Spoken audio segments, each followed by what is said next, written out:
Assalamu alaikum. So in this video, I'm just going to talk about at how to use the DAAD portal for university program selection और उसके बारे में जितनी भी details होती हैं कि सेमेस्टर कब स्टार्ट होने वाला है, यूनिवर्सिटी में इस प्रोग्राम की फीस कितनी है और जो एडमिशन डेडलाइन क्या है, एडमिशन रिक्वायरमेंट्स क्या है, कोर्स कंटेंट क्या है, तो ये ऑल स्टफ जो है ना इस वीडियो में हम देखेंगे। तो सबसे पहले तो you can search on dot international programmes, क्योंकि हमारे पास जो वेबसाइट है वो है DAAD.de। ये वेबसाइट है हमारे पास। यहाँ पे आके आप इंग्लिश लैंग्वेज सेलेक्ट कर लें। उसके बाद ये study and research in Germany, और यहाँ पे हमने आना है इंटरनेशनल प्रोग्राम्स पे। You can simply search dot international programmes this, and जो आपके पास ये सबसे पहले जो टॉप पे लिंक है ये आ जाएगा। तो ये है हमारे पास एक मेन पेज जहाँ पे आपने जो है प्रोग्राम सर्च करना है।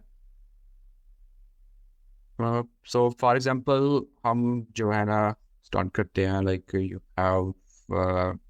you want to get admission in the MS mechanical engineering or in the field of mechanical engineering, which you simply write here mechanical and search। तो हमारे पास ये सारे आ जाते हैं, साइड पे फिल्टर्स हैं और यहाँ पे 195 रिजल्ट्स फॉर योर क्राइटेरिया।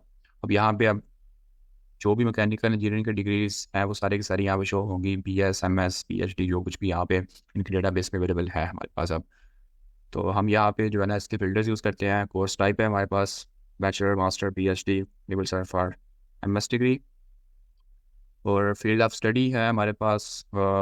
इसको सर्च कर लें, ना करें तो I don't recommend this by the way, but okay अगर आप यूज़ करना चाहते हैं तो, क्योंकि हमने जो ऊपर लिखा है कीवर्ड वो भी सही है। फील्ड ऑफ स्टडी सॉरी दे जो है कोर्स लैंग्वेज, तो मोस्टली हम जो है इंग्लिश ही करते हैं, क्योंकि जर्मन में अगर आपने करना है तो आपको at least if I am not wrong B2 level चाहिए होता है, तो एडमिट जिसका शोर नहीं है। और जो है ना इंग्लिश लैंग्वेज, ये सारे कोर्सेज आप हमारे पास आ गए हैं MS और इंग्लिश लैंग्वेज के। उसके बाद है हमारे पास बोर्ड ऑफ स्टडी, तो इसको भी इतनी ज़रूरत नहीं है सेलेक्ट करने की। तो यहाँ पे अब हमारे पास सिटीज़ के हैं सारे फिल्टर, जो सा मर्जी आप सिटी सेलेक्ट करना है, तो उस सिटी में जितनी यूनिवर्सिटीज़ होंगी उनमें जहाँ पे आपका पसंदीदा प्रोग्राम ऑफ़र किया जा रहा है वो यहाँ पे शो हो जाएगा। तो उसके बाद है हमारे पास टाइप ऑफ इंस्टीट्यूशन। हाँ, यहाँ पे अब आप कर सकते हैं कि जो है ना अपने होप शुल्ड में अप्लाई करना है, यहाँ पर आपने किसी टेक्निकल यूनिवर्सिटी में अप्लाई करना है, यहाँ पर रिसर्च बेस्ड होता है। तो ये यहाँ पे अब सारी यूनिवर्सिटीज़ आ गई हैं जहाँ पे ये प्रोग्राम ऑफर किया जा रहा है with the name of mechanical. इसके बाद हमारे पास है ट्यूशन फीस। तो अब यहाँ पे हमारे पास ये सारे प्रोग्राम्स आ रहे हैं जो है ना पब्लिक और प्राइवेट यूनिवर्सिटीज़ दोनों के। तो हम यहाँ पे फीस कर लेते हैं। अगर आप इसको करते हैं up to 500 euro per semester, तो you will get the results of all those universities which are public, क्योंकि जो प्राइवेट यूनिवर्सिटीज़ है उनकी फ़ीस जो है ना वो तकरीबन कोई 5000 यूरो के करीब जाती है, या फिर जो है ना 1000 यूरो, मतलब उनकी फ़ीस बहुत ज़्यादा है। तो आपको 500 यूरो के अंडर और जो है ना सारी पब्लिक यूनिवर्सिटीज़ बन जाएंगी। Select this one and beginning. यहाँ पे अब आपने करना है कि अभी जो है आपने समर सेमेस्टर के लिए अप्लाई करना है या फिर विंटर सेमेस्टर के लिए अप्लाई करना है। तो अगर मैं अभी देखूँ तो अभी जो है मार्च है, तो हम जो है ना देखेंगे विंटर सेमेस्टर की स्टार्टिंग। यहाँ पे हमारे पास जितने अब आ गए हैं प्रोग्राम्स, ये सारे के सारे वो प्रोग्राम्स हैं जो कि विंटर सेमेस्टर में ऑफर हो रहे हैं, मतलब जो इनकी स्टार्टिंग विंटर सेमेस्टर में हो रही है। और ये MS डिग्री है और जो इंग्लिश है उनकी फीस जो है ना 500 है। इट मीन्स कि सारे के सारे पब्लिक है मोस्टली। तो हमारे पास अब हम किसी भी एक प्रोग्राम को ओपन करके उसकी डिटेल वगैरह देख सकते हैं। Just check this one। So ये हमारे पास मैकेनिकल इंजीनियरिंग था, यूबिक, ये जो आउट होता है जर्मन में, इसकी एक डिफरेंट साउंड होती है। तो सबसे पहले है हमारे पास ये एक जनरल ओवरव्यू है। तो यहाँ पे आप नोट करने वाली चीज़ें होती हैं। सबसे पहले आपने जाना है कि आपका जो है ना रिक्वायरमेंट्स इसकी क्या है। तो अगर आपका BS जो है ना वो इसकी रिक्वायरमेंट से मैच करता है तो you can further proceed on this, और आप इसकी बाकी रिक्वायरमेंट्स और बाकी चीज़ें देख सकते हैं। सबसे पहले आप रिकमेंड कि आप ये देखें कि आपका जो है ना BS इससे रिलेटेड है कि नहीं है। तो participation admission requires bachelors degree in mechanical engineering, या फिर इससे रिलेटेड कोई भी अगर आपकी डिग्री होती है ना, तो आप इसमें अप्लाई कर सकते हैं। इसमें आपकी जो भी ट्रांसक्रिप्ट होती है सारे सब्जेक्ट से, सारे कोर्सेज वगैरह को देख के तो फिर आपको एडमिशन अलॉट किया जाता है। और हर यूनिवर्सिटी का एक अपना क्राइटेरिया होता है। कुछ यूनिवर्सिटीज़ जो है GPA बेस पे करती हैं, लाइक आपका GPA इतना है तो आपको एडमिशन मिल जाएगा। और कुछ यूनिवर्सिटीज़ जो है वो फिर आप मतलब GPA इतना मैटर नहीं कर रहा होता, वो आपकी बाकी जो है ना ओवरऑल प्रोफाइल को देख के तो आपको एडमिशन जो है ना ऑफर किया जाता है। यहाँ पे जो है ना an overall grade of 2.5 German, जो कि पाकिस्तानी यू कैन से कि 2.5 बनता है, if I am not wrong. या 2.5 मीन्स जो है ना पाकिस्तानी के लिए 2.5 बनता है। तो यहाँ पे आपका 1.3 है तो वो पाकिस्तानी 3.7 जो है ना इक्वल होता है।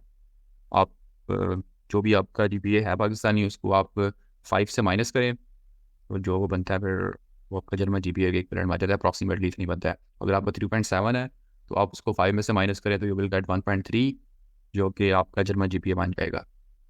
और ये अब आ गया हमारे पास BS की रिक्वायरमेंट्स आ गई हैं। उसके अलावा जो कुछ भी इनकी रिक्वायरमेंट्स होगी भी यहाँ पे लिखी होंगी। फिर आगे की आगे लैंग्वेज रिक्वायरमेंट्स, अपने आइल्स देना है। आइल्स ये मांगते हैं B2, तो B2 इज़ 6 और 6.5, ये दोनों B2 में कंसिडर किए जाते हैं। उसके बाद हमारे पास आ गया बेसिक नॉलेज ऑफ जर्मन भी को चाहिए तो A2 लेवल भी इन्हें चाहिए, तो या you can read this all stuff.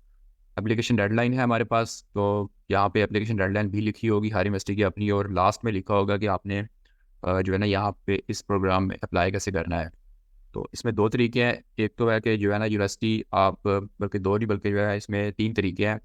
एक है कि आपने डायरेक्ट यूनिवर्सिटी को अपने डॉक्यूमेंट सेंड करने हैं ऑनलाइन, जो है ना यूनिवर्सिटी का एक अपना होगा पोर्टल हमारे पास, तो आप ये जो है ना सीधा यूनिवर्सिटी से डील कर रहे होना है। सेकंड ऑप्शन हमारे पास आता है कि आपने इस पोर्टल पे जाना है, यूनिसिस्ट पोर्टल, तो इस पे आपने अपने सारे डॉक्यूमेंट्स अपलोड करने हैं। आगे फिर यही यूनिसिस्ट ही आपके डॉक्यूमेंट्स को आगे यूनिवर्सिटी को फॉरवर्ड करता है।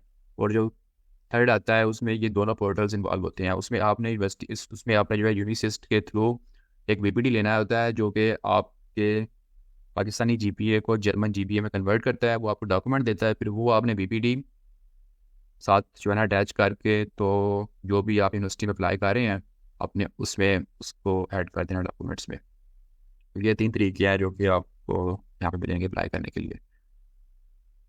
और या इसके अलावा हम देख रहे थे यहाँ पे कोर्स डिटेल्स हैं। यहाँ पे सारी कोर्स के बारे में जो कुछ भी मालूमात हैं वो आपको यहाँ मिल जाएंगी। और कॉस्ट एंड फंडिंग में आपको इसकी जो है ना फीस मिल जाएगी कि पर सेमेस्टर कितनी कंट्रीब्यूशन है।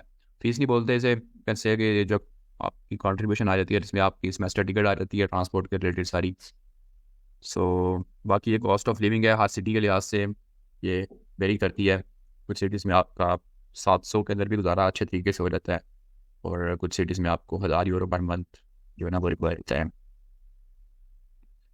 सो ये हमारे पास था। लेट जस्ट और another programme sprite electrical here. ये सारे फिल्टर्स हमारे पास हैं। और अगर आपने स्पेशल जो है किसी सिटी में करना है तो आप यहाँ पर सिटी को भी कर सकते हैं। तो हम वो देखते हैं master in communication electrical engineering. So यहाँ पे हमारे पास अब कोर्स डिटेल्स हैं। तो कुछ भी है आप इनकी जो है TUM की एक सेपरेट भी वेबसाइट होगी, वहाँ पे भी आप जाके देख सकते हैं सब कुछ। कॉस्ट एंड फंडिंग, इनकी फीस बिल्कुल बहुत कम है सामने यूनिवर्सिटीज़ की, तो जस्ट 70 यूरोज़ है अप्रॉक्सीमेटली। ये म्यूनिख है, म्यूनिख में अब 1000 यूरो तक भी जाता है आपका सारा खर्चा। इनकी रिक्वायरमेंट्स में आपको मिल जाएगा, आप उसे लिखा हुआ है एप्लीकेशन डेडलाइन है यहाँ पे। तो ये वीडियो बनाने का मकसद जस्ट ये था कि how to use this DAAD portal. आप इसके बाद जो है ना एक एक्सेल फाइल बना सकते हैं, उसमें आपने इसकी डेडलाइन को मेंशन कर लेना है कि 15 मार्च जो है ना ये नॉन EU एप्लीकेंट्स के लिए है, और सेमेस्टर की स्टार्टिंग हो रही है जो है ना ये विंटर सेमेस्टर है। विंटर सेमेस्टर स्टार्ट होता है हमारे पास अक्टूबर में, और ये यहाँ पे कह रहे हैं कि 15 मार्च जो है ना रिकमेंडेड है कि आप अगर सारे नॉन EU एप्लीकेंट्स ताकि उनके जो आगे डॉक्यूमेंट्स की प्रोसेसिंग सारी ईजी हो जाए। और उन्हें एडमिशन भी अगर जो है ना थोड़ा जल्दी ग्रांट कर दिया जाता है तो एम्बेसी में और इंटरव्यू और सारे प्रोसीजर के लिए थोड़ा फ़ायदेमंद होता है। और 31 मई इनकी बिल्कुल एक लास्ट डेट है जो कि सबके लिए है। सो ये एक बिल्कुल शॉर्ट सी वीडियो थी। इसमें आप जो है ना देख सकते हैं कि आपने यूनिवर्सिटीज़ वगैरह कैसे सिलेक्ट करनी है, और इस डार्ट पोर्टल को आपने कैसे जो है ना यूज़ करना है, कि कौन सी यूनिवर्सिटी में सिलेक्ट करनी है, जो भी इसका प्रोसीजर है। सो आप इसको यूज़ कर सकते हैं। जो NS पे आगे आपका यहाँ पर ड्यूरेशन भी आ जाता है। अगर आप चाहते हैं कि आपने 2 साल वाला मास्टर करना है या फिर जो 3 सेमेस्टर वाला मास्टर करना है, तो ये आपको यहाँ पर सारे फिल्टर्स वगैरह जो है ना ईजीली अवेलेबल है। So thank you very much. Allah हाफिज़।